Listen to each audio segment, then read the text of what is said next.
Para may something eh. Something's going on. Hindi ba? Unang-una, si Pangulong Marcos Jr.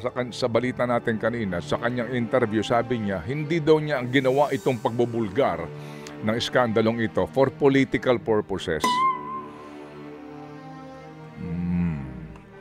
Pero ako tingin ko ho dito, ginawa niyo po yan, Mr. President, to save your presidency.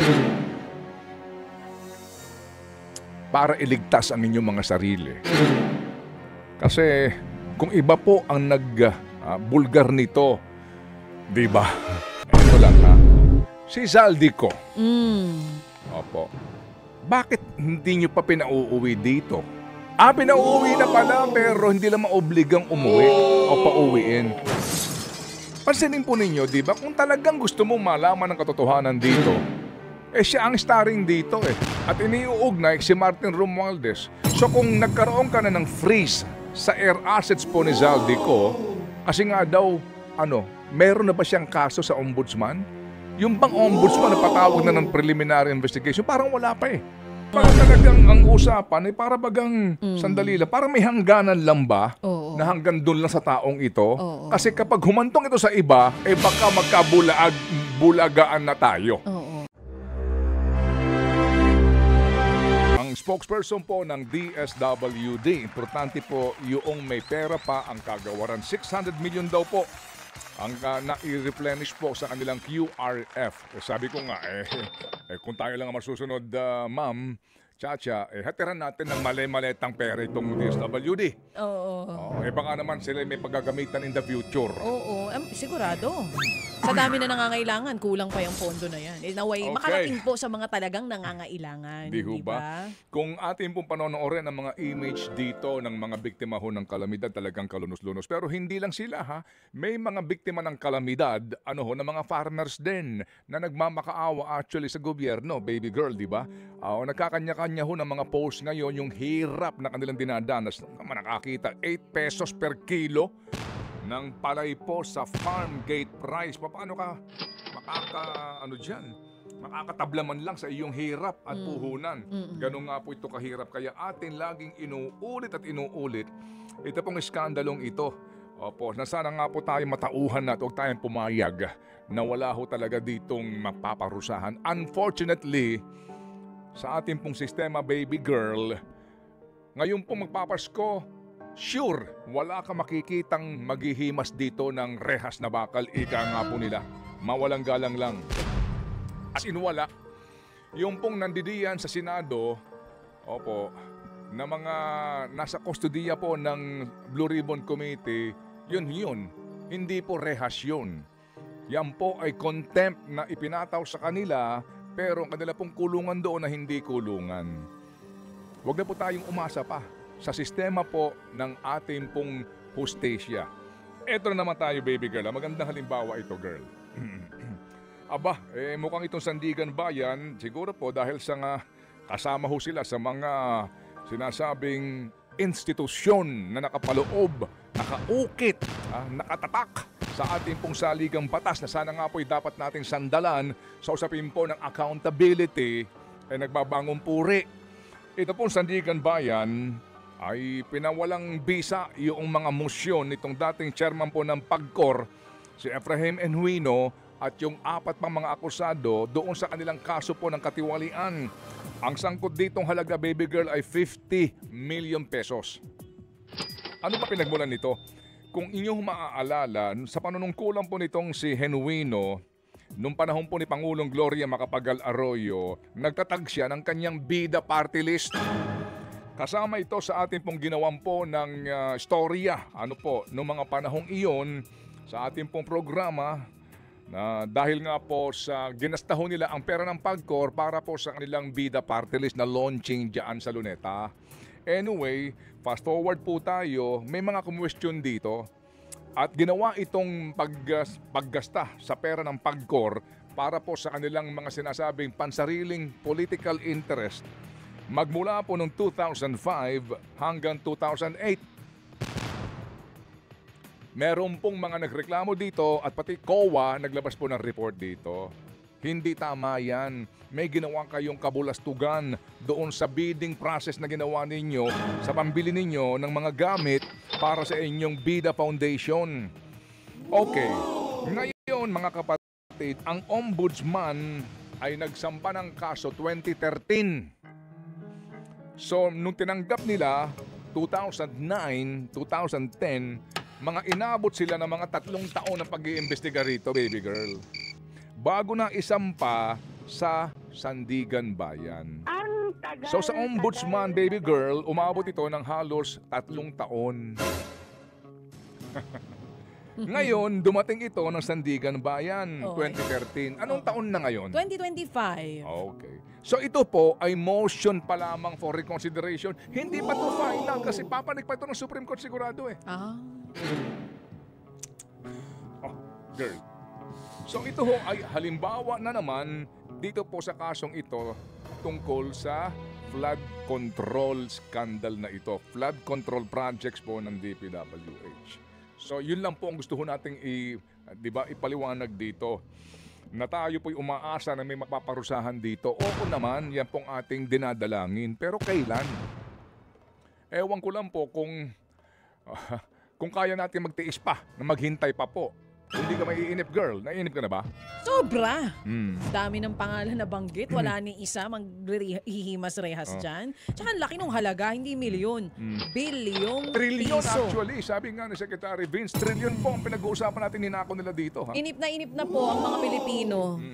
At, So wala makukulong bago magpasko? Kahit yun ang i-wish namin kay wala. Santa? Nako, sigurado po, karamihan sa mga yan ay baka nagpaplano na saan sila pupunta sa abroad. Nasa sarap ng buhay, Diba? ng mga Wala buhaya. silang problema. Hello! Opo, sa dami ho ng mga kinulimbat nilang pera at sila kukuha ng mga mamahaling na abogado na naman. Sigurado po iyan. Pero ito lang po, kapansin-pansin. Ako lang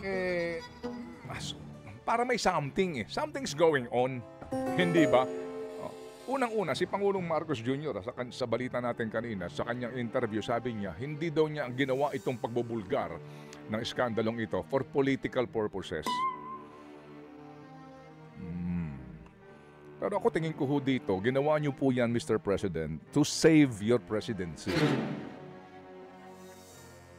Para iligtas ang inyong mga sarili.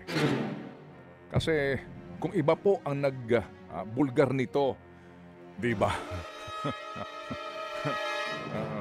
Bulagta na po marami kung sakasakali po sa mas magiging matinding galit. Pero sige po, ipaubaya na lang natin to sa kanya, baby girl, no?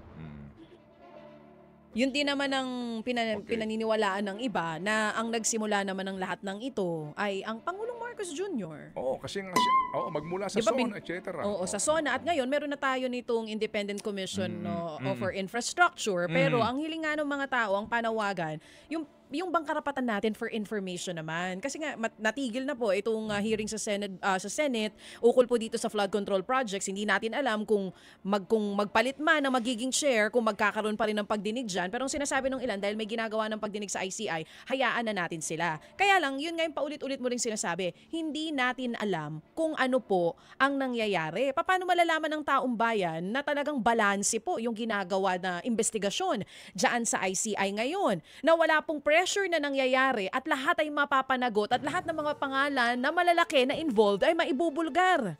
Meron Paano lang masisiguro? tayong napapansin na something dito Ano bang something yan? Oo, Isiwalat mo na yung something na iyan. Ito lang ha. Si Zaldico. Opo. Bakit hindi nyo pa pinauuwi dito? Pinauuwi na pala pero hindi lang maobligang umuwi o pauwiin. Pansinin po ninyo, di ba? Kung talagang gusto mong malaman ng katotohanan dito, siya ang starring dito At iniuugnay si Martin Romualdez. So kung nagkaroon ka na ng freeze sa air assets po ni Zaldico, kasi nga daw, meron na ba siyang kaso sa ombudsman? Yung bang ombudsman na patawag na ng preliminary investigation, parang wala pa Come to think of it, meron pong balita dito. Ito Opo, ICI recommends filing of charges versus Zaldico and DPWH Region 4 BXX. Inihain ito sa ombudsman daw. Pero ang ombudsman po, wala pa tayong balita kung sila ba'y kumilos na. Pero nag-freeze ka na kaagad ng kanya sinasabing accounts daw pati yung kanyang air assets. Tama ba? Yes, kasama yun. Yung air assets ni Martin Romualdez. Magandang I mean, bring up yan. Yun hindi nga po ang ba, tanong ko sa'yo kanina. alam niyo mga kapatid, dito talaga maganda magkaliwanagan po tayo dito eh. Ano na ba estado ng mga kasong ito? Yung nga pong malabo, yun hindi natin hindi yung wala tayo, bulag na bulag tayo dito eh. Bulag sa katotohanan. Hindi po ba? O, yung air assets, meron din si Martin Romualdez niya. Pati may Pero marami wala rin pa siyang kayo bank sinasabi account. na, di ba, na, you know what I'm saying? I know what you're saying, kasi nasa para mga... talagang ang usapan ay para bagang sandali lang. Para may hangganan lang ba Oo. na hanggang doon lang sa taong ito? Oo. Kasi kapag humantong ito sa iba, eh baka magkabulagaan na tayo. Oo. So ngayon, sige nga, patunayan nyo, Mr. President. Si Saldico, ang sinasabing isa umano sa mga mastermind dito, eh bakit ayaw nyo pang kumilos para kansilahin ang passport niya nang yan ay maobliga na umuwi dito? O talagang wala kayong balak? Kasi ayaw niyong umuwi si Saldico.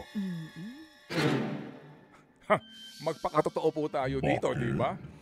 Kasi pag umuwi siya, eh baka ilaglag na kayong lahat. Baka magkalaglagan na tayo dito. Hindi ba? Yun ang challenge, yun ang hamon. Isama din dun sa pag-freeze ng asset. Ay, hindi ba? Kasi ilang beses na rin naman Parang talagang may something dito. May something. At pagkatapos, yung ICI na yan, talaga namang lumalabas na processing center lang siya eh. Tagal. Lumalabas po na tagasala lang siya eh. Hindi ba? At the end of the day, ihahain din sa ombudsman. So para bagang nagkaroon lang po ng screening committee na hindi natin napapanood ano nangyayari. Kasi nga daw, secret. Kasi nga daw, ayaw nila ng trial by publicity. Eh maganda basahin po nila Justice Reyes yung column ni Justice Panganiban kahapon. At sinasabi niya, well, are the trials in the judiciary to be condemned also? In these trials, due process is observed by giving the respondents or the accused the right to cross-examine witnesses and to present countervailing evidence. Did the Senate Blue Ribbon Committee and the House Infra Committee commit trial by publicity? No! Quite the opposite, sabi niya rito. Etc. etc. You know what I'm saying? I know what you're saying. Hindi po ba?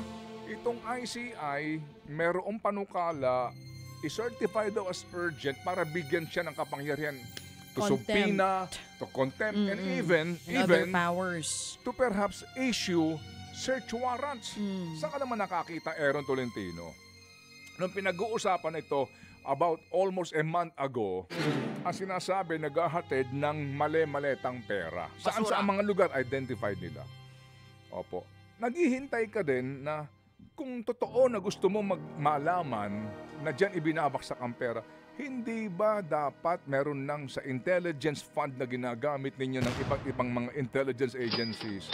Di ba pwedeng imbestigahan? True.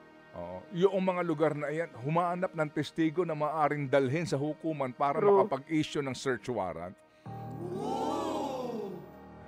Hindi ba standard yun?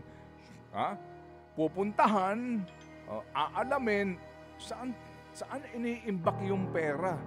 Gaano kalalaki ang vault dito kung meron man? Kasi kung kasi-kasi itong inihahatid dyan, paano nila nahuhugasan yun? Saan nila ini-impact yung cash? Nakita ho ninyo yung cash, di ba? Sa billiard table. So hinahatiran ka ng ganong bulto-bultong pera. Saan nila ini-impact yun? Hindi po ba dapat nagkaroon? Ngayon wala ka nang aabutan dyan. Naitanggal na yan kung meron man. Kung gugustuhin nila. Naialis na. Kasi ang dali nilang makapag-file ng search warrant kapag po pinag-uusapan natin ay yung mga pinaghinalaan nilang komunista. Hindi ba? Ang dali. Lulusubin ng ganun-ganun na lang. Pero ito, pinag-uusapan natin, bilyong pisong ninakaw sa pinaghirapang pera ng bayan. Pero para bagang wala silang mga lakad. Para bagang chillax lang tayo dito. Wala. Kaya nga, kung totoo ang laban sa korupsyon ng Administrasyong Marcos Jr., huwag mo namang iwan sa dilim ang taong bayan. Iwan sa dilim dahil blinded nga kami kung ano talagang nangyayari na at kung ano na ang estado ng investigasyon. At higit sa lahat, huwag puro salita. Nakakailang podcast na po ang Pangulo, natapos na rin yung SONA. O di ito na nga, nailantad na. ano nang mangyayari? Mahirap Mapapanagot ba mahirap sila? dyan kasi Hindi iba- pwedeng iba puro ang tokis-tokis sinasabi sa lang ginagawa. ito. Yun ang mahirap doon. Okay. Bawal dito ang puro tokis lang. Sandali lang po, mga kapatid, Kasi kung ha? gusto maging podcaster ni BBM, mag-podcaster na lang talaga siya. Huwag na siyang magpangulo. Dapat may aksyon, hindi puro salita. Alas 8:48. Pakikita natin kung gaano kahusay ang hudikatura. Ano naman pala eh. Sandali mga kapatid, abangan po ninyo, pag-usapan lang natin itong pending budget na ito. Nanawagan po sila ng participation mula sa publiko. Tignan natin kung totoo nga po na pwede hong mag-participate ang mga civil society organizations. Ayun ang anak